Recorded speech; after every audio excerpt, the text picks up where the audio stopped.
We're looking now at the Coursework Curator, and this is a component of the AutoScholar Advisor system. In the Coursework Curator, we are able to break down our course into its constituent topics or concepts, and we are able to create the relationships among those concepts, so identifying which concepts are fundamental to which other concepts.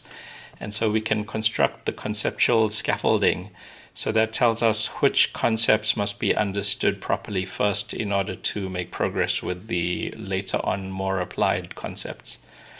So this is also a way of maintaining our resources for a course. So all the materials that we might want to post and make available to students, it's a way for us to speed up the creation and really the curation of our course materials so that we can very quickly make these available to our students. So here we are looking at a very simple example. I've taken a course in reaction engineering and broken that down into some basic courses or basic concepts. You can see things like stoichiometry, elementary reactions, diffusion, and so on. So these are just a few of the concepts in this course. And we can see here that stoichiometry, which is a very base concept. It's a very fundamental concept. We don't list any deeper level of fundamentality, if you like, but the applied concept is reaction kinetics. So if you have stoichiometry well understood, you can go on to apply that understanding in the later concept of reaction kinetics. Similarly, elementary reactions, we can see that's a very fundamental concept, and we can apply that in understanding reaction kinetics. So when we look under reaction kinetics, we can see those earlier two topics are fundamentals of this one.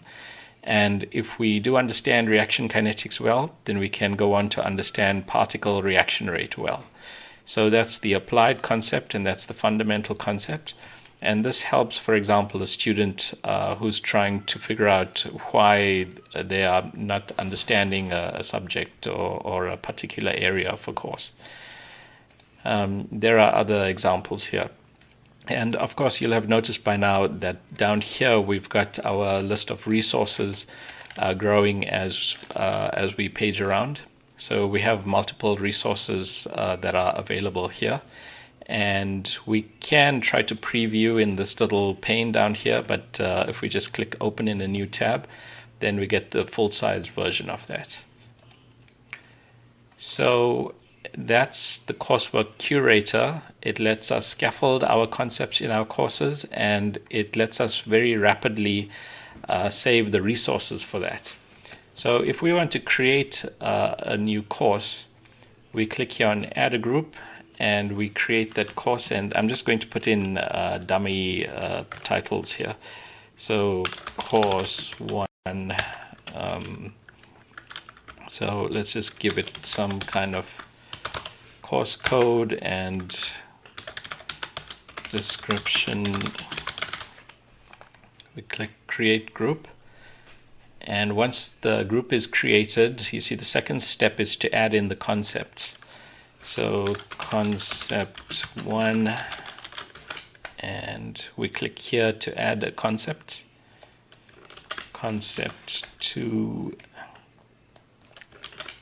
3, and I'm going to add concept 1.1,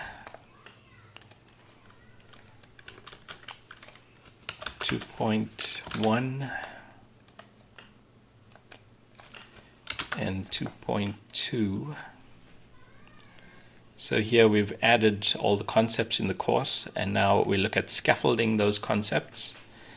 So we regard the concept 1 as the most fundamental concept, and perhaps 1.1 is a concept that's been derived from that concept. So we say set concept 1 as the parent of concept 1.1, and for concept 2.1 that has a parent or more fundamental concept of 2, and similarly for concept 2.2 we can set that parent. So that's step 3. We can scaffold our concepts, and then we can go on to add our resources. So perhaps here we search for concept PDF, and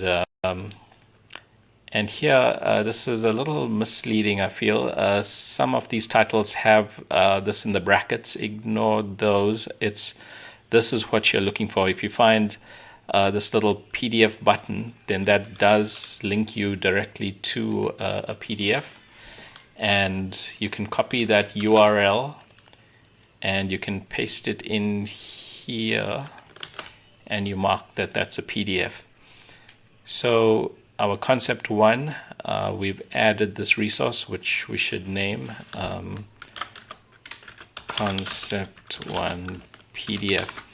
And by the way, this is linking directly to a website or a resource.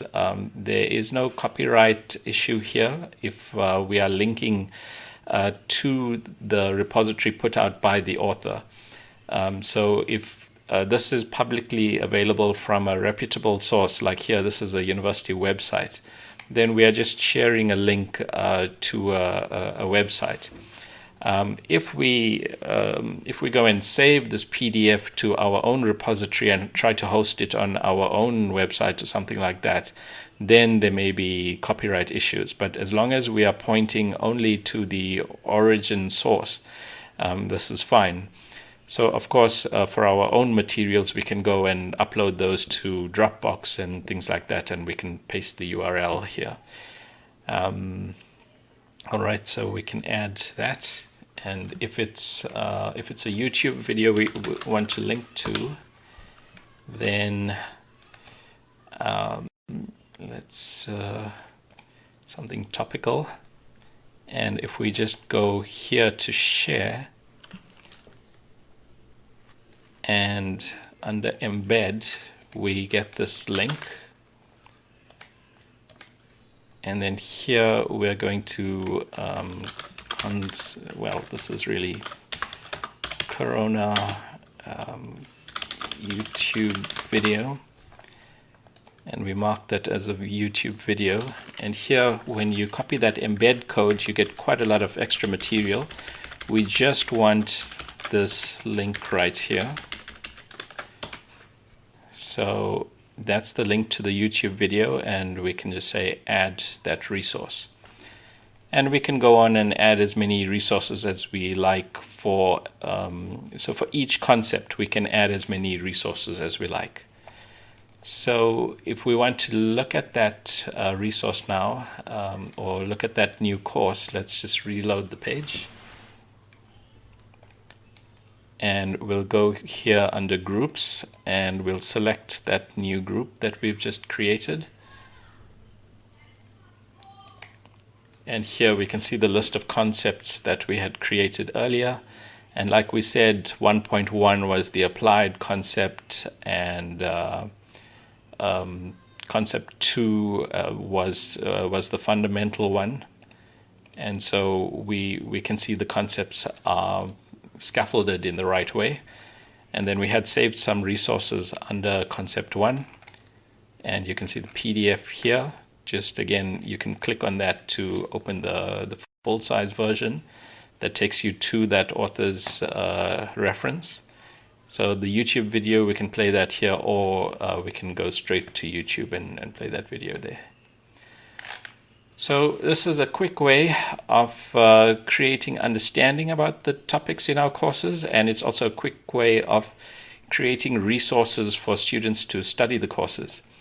We'll also look in detail in another video into the assessments. So we can set up resources for our students to study, and the students can also assess themselves. And there's a powerful assessment tool which lets us create virtually an infinite number of variants on out of a set of finite questions.